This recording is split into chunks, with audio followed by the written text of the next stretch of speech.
ಎಲ್ಲರಿಗೂ ನಮಸ್ಕಾರ.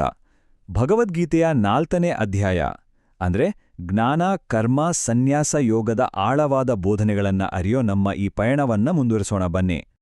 ಹಾಗಾದ್ರೆ ಬನ್ನಿ, ಒಂದು ಮೂಲಭೂತ ಪ್ರಶ್ನೆಯಿಂದ ಶುರು ಮಾಡೋಣ.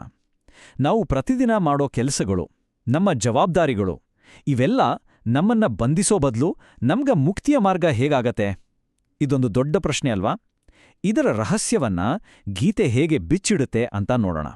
ನೋಡಿ, ನಮ್ಮ ಹಿಂದಿನ ಚರ್ಚೆಯಲ್ಲಿ ಜ್ಞಾನ ಅನ್ನೋದು ನಾವು ಮಾಡೋ ಕರ್ಮವನ್ನ ಹೇಗೆ ಸಂಪೂರ್ಣವಾಗಿ ಬದಲಾಯಿಸುತ್ತೆ ಅಂತ ನೋಡಿದ್ವಿ. ಈಗ ಅದಕ್ಕಿಂತ ಒಂದು ಹೆಜ್ಜೆ ಮುಂದೆ ಹೋಗೋಣ.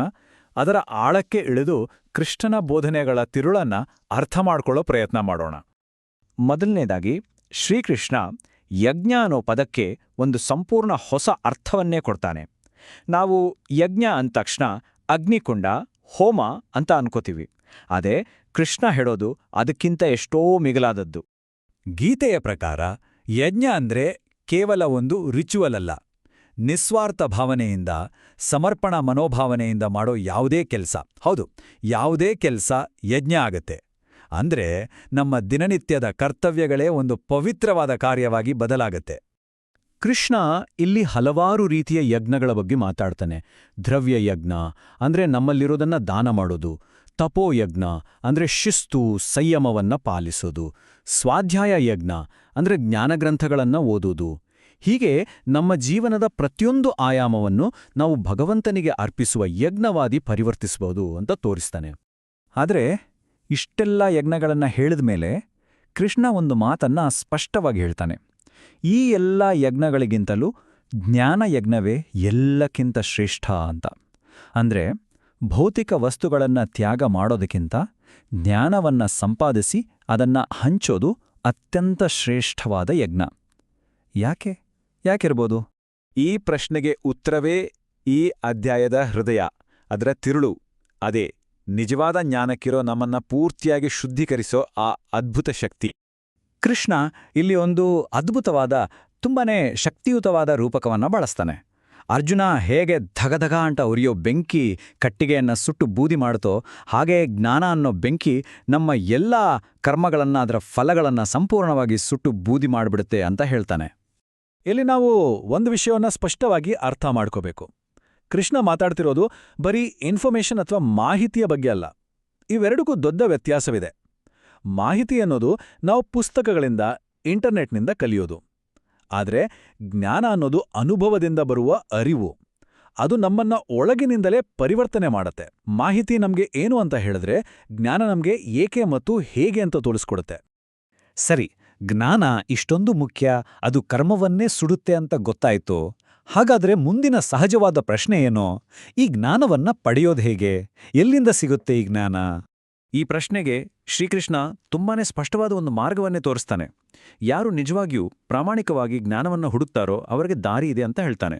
ಅದಕ್ಕೆ 3 ಮೆಟ್ಟಲುಗಳಿವಂತ ಹೇಳ್ತಾನೆ. ಮೊದಲನೇದು ಪ್ರಣಿಪಾತ, ಅಂದ್ರೆ ಜ್ಞಾನಿಗಳ ಹತ್ತಿರ ವಿನಯದಿಂದ, ಗೌರವದಿಂದ ಹೋಗೋದು. ಎರಡನೇದು ಪರಿಪ್ರಶ್ನ, ಕೇವಲ ವಾದಕ್ಕಾಗಿ ಅಲ್ಲ, ನಿಜವಾದ ತಿಳುವಳಿಕೆಗಾಗಿ ಪ್ರಾಮಾಣಿಕವಾಗಿ ಪ್ರಶ್ನೆಗಳನ್ನ ಕೇಳೋದು. ಮತ್ತು ಮೂರನೇದು ಸೇವೆ, ನಿಸ್ವಾರ್ಥವಾಗಿ ಗುರು ಸೇವೆ ಮಾಡೋದು. ಈ 3 ಗುಣಗಳಿದ್ದಾಗ ಮಾತ್ರ ಜ್ಞಾನದ ಬಾಗಿಲು ತೆರೆಯುತ್ತೆ. ನೋಡಿ, ವಿನಯಪೂರ್ವಕವಾಗಿ ಕೇಳೋದು ಮತ್ತು ಸೇವೆ ಮಾಡೋದ್ರಿಂದ ಮಾತ್ರ ಜ್ಞಾನಿಗಳು ನಮಗೆ ನಿಜವಾದ ಜ್ಞಾನವನ್ನ ಧಾರೆ ಎರೆಯಲು ಸಾಧ್ಯವಾಗುತ್ತೆ. ಇದು ಕೇವಲ ಪುಸ್ತಕ ಓದಿದ ಹಾಗಲ್ಲ, ಬದಲಿಗೆ ಒಂದು ಜೀವಂತ ಅನುಭವ. ಗುರು ನಮ್ಗೆ ಬರೀ ಮಾಹಿತಿಯನ್ನ ಕೊಡಲ್ಲ, ಬದಲಿಗೆ ನಮ್ಮೊಳಗೆ ಇರೋ ಜ್ಞಾನದ ಕಿಡಿಯನ್ನ ಹೊತ್ತಿಸೋ ಕೆಲಸ ಮಾಡ್ತಾರೆ. ಈ ಗುರು ಶಿಷ್ಯ ಸಂಬಂಧದಲ್ಲಿ ಶ್ರದ್ಧೆ, ಸಮರ್ಪಣೆ ಇದೆಯಲ್ಲ, ಅದೇ ಜ್ಞಾನ ಪಡೆಯೋದಕ್ಕೆ ಅಡಿಪಾಯ. ಕೊನೆಗೆ ಈ ರೀತಿ ಪಡೆದ ಜ್ಞಾನ ಇದೆಯಲ್ಲ, ಅದು ನಮ್ಮ ಆಧ್ಯಾತ್ಮಿಕ ಪಯಣದಲ್ಲಿ ಬರುವ ಅತಿದೊಡ್ಡ ಶತ್ರುವನ್ನ ನಾಶ ಮಾಡೋಕೆ ಒಂದು ಶಕ್ತಿಯುತವಾದ ಆಯುಧವಾಗುತ್ತೆ. ಕೃಷ್ಣನ ಪ್ರಕಾರ ನಮ್ಮ ನಿಜವಾದ ಶತ್ರು ಹೊರಗಡೆ ಎಲ್ಲೂ ಇಲ್ಲ.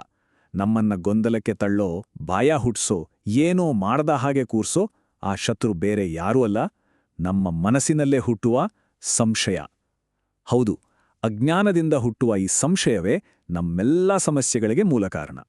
ಹಾಗಾಗಿಯೇ ಕೃಷ್ಣ ಕೊನೆಯಲ್ಲಿ ಅರ್ಜುನನಿಗೆ ಒಂದು ಸ್ಪಷ್ಟವಾದ, ದೃಢವಾದ ಆಜ್ಞೆಯನ್ನ ಕೊಡ್ತಾನೆ. ಅರ್ಜುನ, ಎದ್ದೇಳು, ನಿನ್ನ ಆತ್ಮದಲ್ಲಿರೋ ಜ್ಞಾನ ಅನ್ನೋ ಖಡ್ಗವನ್ನ ಹಿಡಿದು ಅಜ್ಞಾನದಿಂದ ಹುಟ್ಟಿರೋ ಈ ಸಂಶಯವನ್ನ ಕತ್ತರಿಸಾಕು. ಯೋಗದಲ್ಲಿ ಸ್ಥಿರವಾಗಿ ನಿಂತು ನಿನ್ನ ಕರ್ತವ್ಯವನ್ನ ಮಾಡು ಅಂತ ಪ್ರೇರೇಪಿಸ್ತಾನೆ.